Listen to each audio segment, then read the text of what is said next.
Welcome aboard.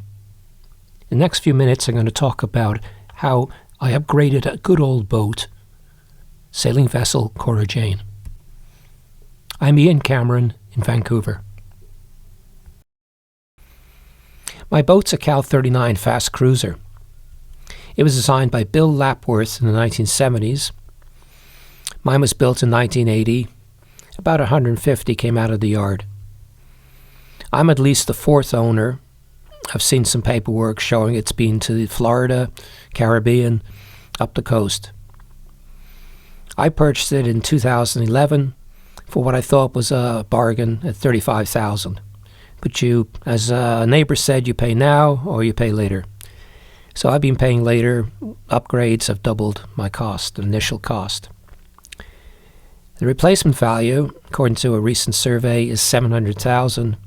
I can't believe that, but it's at least several times more than the current value of my boat. The boat was in pretty bad shape when I got it. I didn't realize that. But over the years, I've upgraded the engine, sails, refrigeration, self-steering, rigging, dinghy, life raft, electrical electronics, ground tackle, windlass, Portlight interior, solar panels, pretty much everything on board except the hull. The specs for the Corra Jane: displacement 17,000. It's loaded now at 21,000 with all the stuff I put aboard. It's got a long fin keel with no skeg on the rudder. It runs about 6 knots under motor.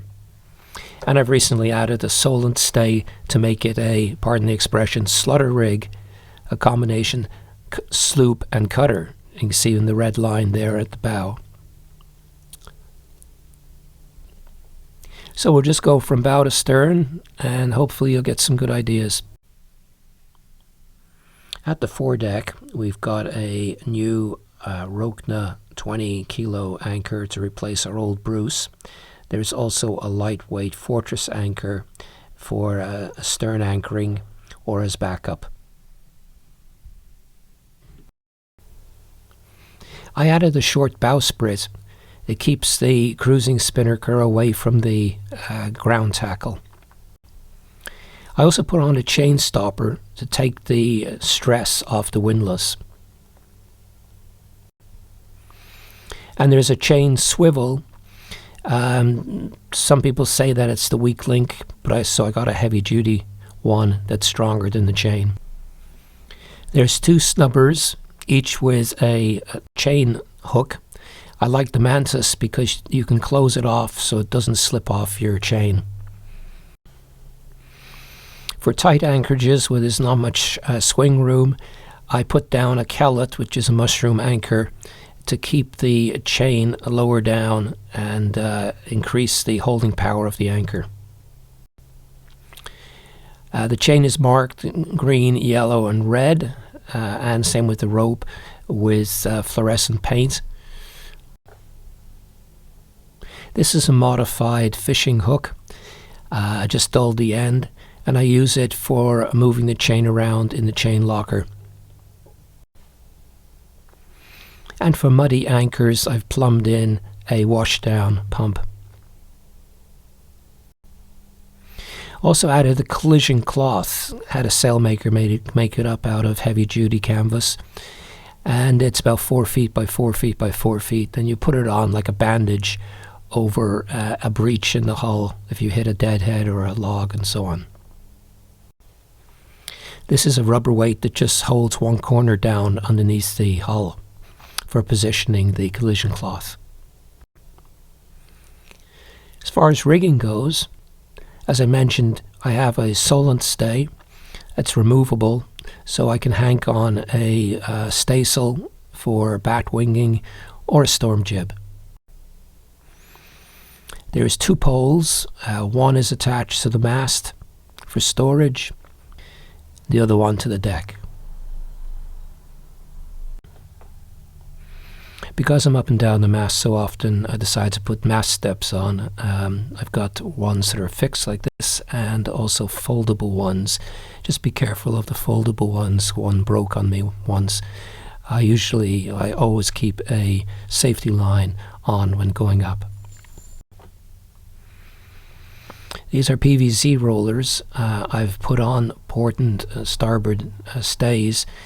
Just keeps the jib or genoa from chafing against the wire. I think one of the scariest parts of sailing, particularly downwind, is if you have an accidental jibe. So this boom brake, this one's made by Walker, will actually slow the boom down to do less damage. I never like grabbing lifelines, wire lifelines, so I replaced the upper ones with a 1-inch tubing, which gives you a much more sense of security when you're on the deck. As far as the deck goes, I've replaced the Dodger and put on a Bimini. I also replaced the opening ports and the windows in the saloon with new plexiglass.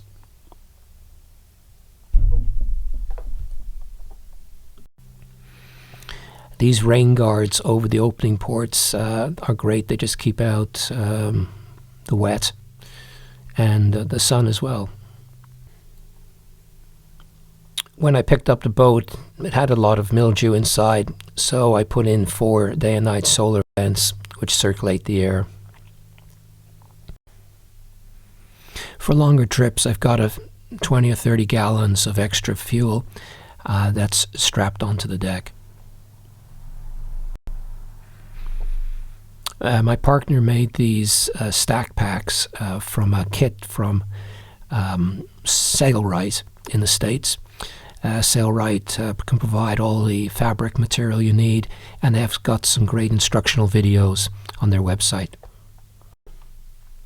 The fuel and water inlets on the deck looked identical, so I ended up painting the diesel one yellow so I wouldn't make any stupid mistakes. The boat did come with a hard Dodger, but I wanted a boom gallows to keep the boom in place, so I constructed one out of 1-inch steel tubing. There are actually 7 solar panels aboard. I put 2 90-watt panels on the Bimini and several inexpensive panels, 40-watt panels, around the boat wherever they would fit.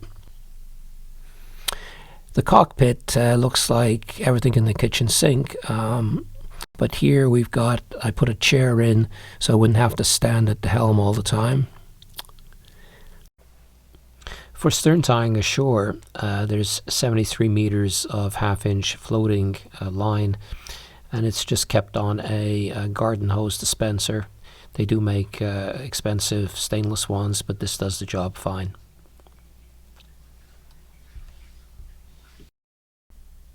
There is a shower in the head, but it drains into the bilge, so I plumbed in a hot and cold water shower, hand shower, in the cockpit.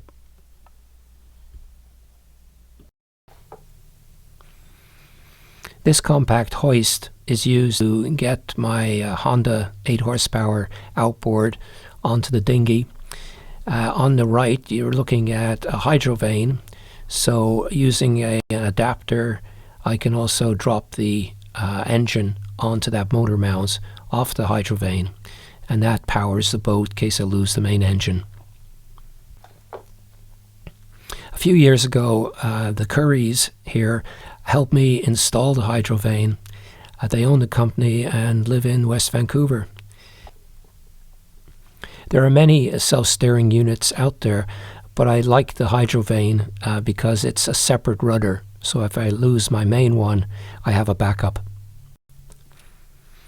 I also can use a small tiller pilot. This is a Ray Marine, and it attaches to the hydrovane, so if there's no wind, I can still steer the boat. This is a WinchRite Cordless handle that can fit into most winches, and it's used for raising your halyards or tightening your sheets.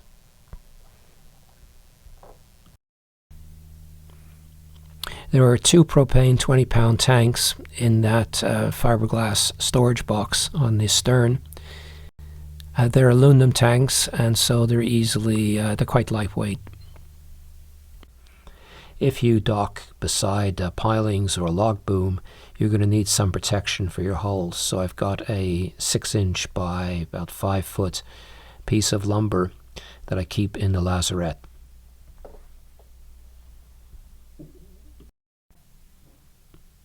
Inflatable dinghies come in usually 2 versions. The fully inflatable version with a rigid floor like this one, or the RIBs with aluminum or fiberglass hulls underneath.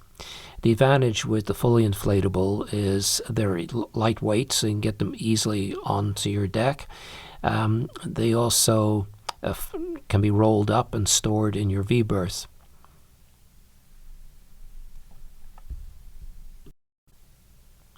The downside of fully inflatables is the wear and tear on pulling the dinghy ashore. So I've got 2 launching wheels here that would fit onto the back transom and help get the boat in and out of the water. For safety gear, we have the usual life ring, life sling, man overboard pole. In the back of the cockpit, there's a 4-person life raft, which I service every few years. And above it, a ditch bag, which is a waterproof case containing flares and stuff you might need when you abandon ship. When I'm solo sailing or in rough weather, I clip my harness onto these jack lines. They're the red lines running fore and aft in the photo. They are actually strong rope covered by 1-inch flat webbing. The webbing is designed so you don't slip on the rope when you're going back and forth on deck. And the jack lines are quite close to the center of the boat. That's so if you do fall, you won't fall overboard. On the cabin top, there's an extendable 15-foot man overboard pole. At the end of the pole, there's a detachable hook that has about a 20-foot line on it, so you can hook onto a victim who fell over, or a buoy that you want to grab and pull it up to the boat. There are 3 water pumps aboard. In addition to the electrical bilge pump, in the cockpit there's a heavy-duty whale pump that pushes about 1 gallon or 2 of water with each stroke. In addition, there's a second whale pump that's been bolted onto a panel to fit into the companionway as backup.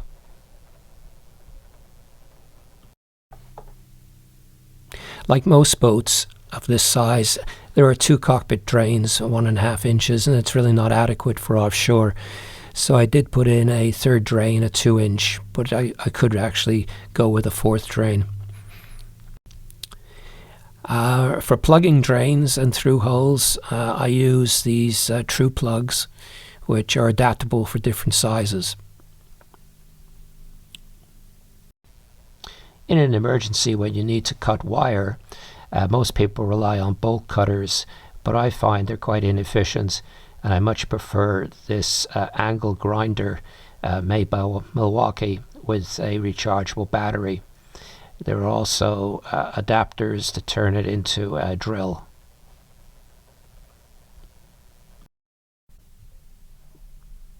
For rough weather, there are several heavy-duty U-bolts where you can clip on your harness, so you always are attached to the boat.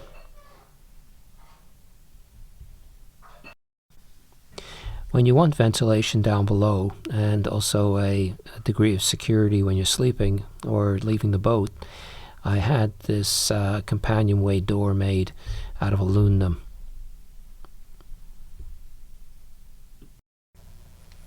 Moving to the interior, we have good sea berths, port and starboard, with a collapsible table between them.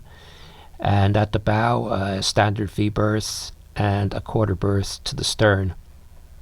The main upgrade in the cabin here has been insulation and new ceiling, stainless opening ports made by Newfound Metals in the States. I replaced the ceiling, which was collapsing on me, a vinyl ceiling, with PVC paneling from Home Depot. It comes in 6-foot lengths by 4 inches, and it's interlocking, so you can hide all the attachments, nails and screws. And I've also run a rope down the center line, so there's something to grab onto if you're at sea, instead of just relying on the port and starboard handholds. In the galley, I've put a safety bar across the stove, and there's also a belt that you can strap, so you can strap yourself in when you're heeled. The drawers are just held closed with finger latches, so in a seaway that could be quite dangerous, so I bought some 3/8 inch aluminum rod to secure them closed. And it's the same thing with the pots and pans. They're held in with mesh. The boat came with a very large ice box, but it had no insulation, so it was kind of useless. So I replaced it with a well-insulated ice box on the left and a drop-in angle fridge on the right. The angle was a bit problematic, so I didn't know if I could trust it on a long trip.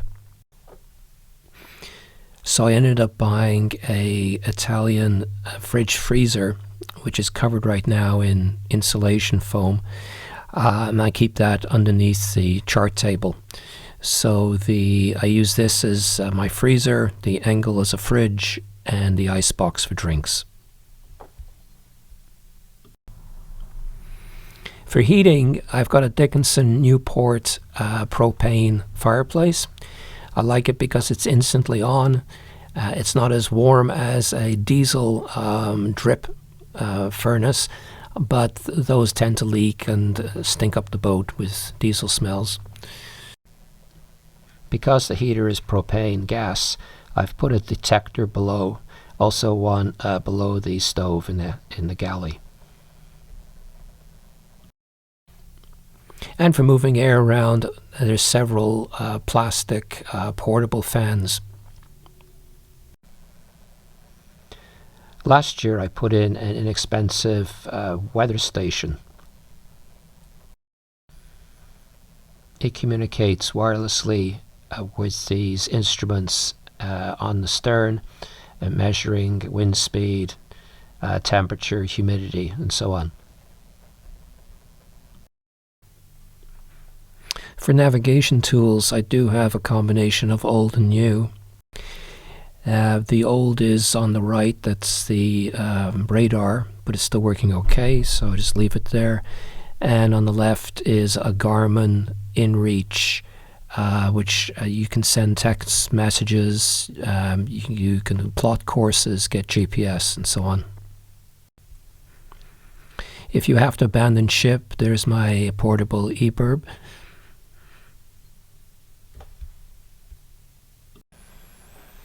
For communication locally, I have a Standard Horizon VHF radio that also has a built-in GPS and AIS. And as backup, I have 2 portable VHF phones. In order to see AIS signals on my chart plotter and iPad in the cockpit, I invested in a Vesper Marine AIS system. It communicates with my small Raymarine chart plotter, and with my iPad, which is attached to the binnacle. The navigation software I use on the iPad is NavX.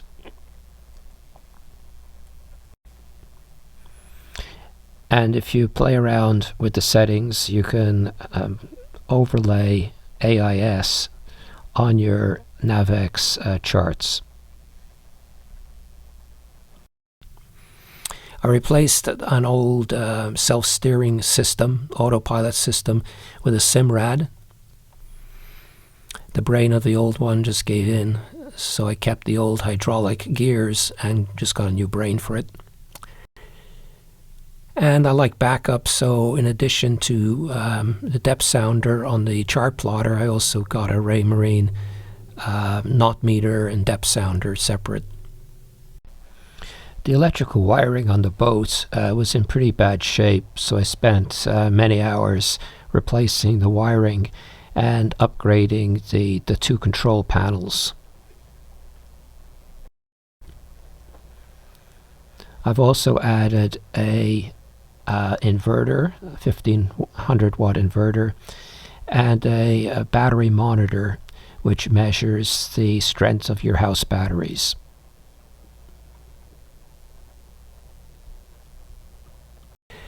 On the inside, as I mentioned earlier, the cabinetry has finger latches, so they're not very reliable, so all the cabinets now have more solid latches on them, or hooks. The plumbing system has monitors on them. The most useful I find is the flow one, which measures the raw water input to the engine. So an alarm will go off, a bell alarm, if there's a blockage in your cooling system. I also replaced all the lighting, incandescent lighting, with LEDs, and included a few red lights for the main cabin and the head. And old-fashioned technology, but a fire blanket can come in handy in addition to the fire extinguishers aboard. There are 2 exposure suits I picked up used on Craigslist. Commercial vessels often sell them when they get new ones. It's a good idea to check and make sure the zippers aren't leaking. For man overboard, I've got 2 personal beacons. You can clip one of them on your life jacket. One works off VHF, sends a signal to VHF radio, and the other one sends a signal to AIS.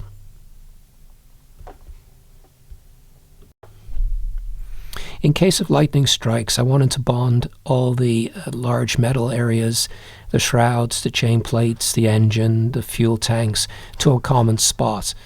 And I've put in a copper strip underneath on the hull, on the outside of the hull, and all the wires are bolted to that common spot. And that includes the mast. Underneath the cushions are 2 lee cloths, port and starboard, and all the hatches to storage down below have latches on them so they don't pop open in case you capsize. And coming back across Georgia Strait, I suddenly found the bathroom full of salt water, and very scary. It turned out, because we were heeled so much on the port side, the sink actually was below the water line and started taking water. So after that experience, I put in a one-way valve and a reminder to always put a stopper in the sink. I'd like to encourage sailors to join the Blue Water Cruising Association if you'd like to see more boat tours and get information on how to make your dreams a reality.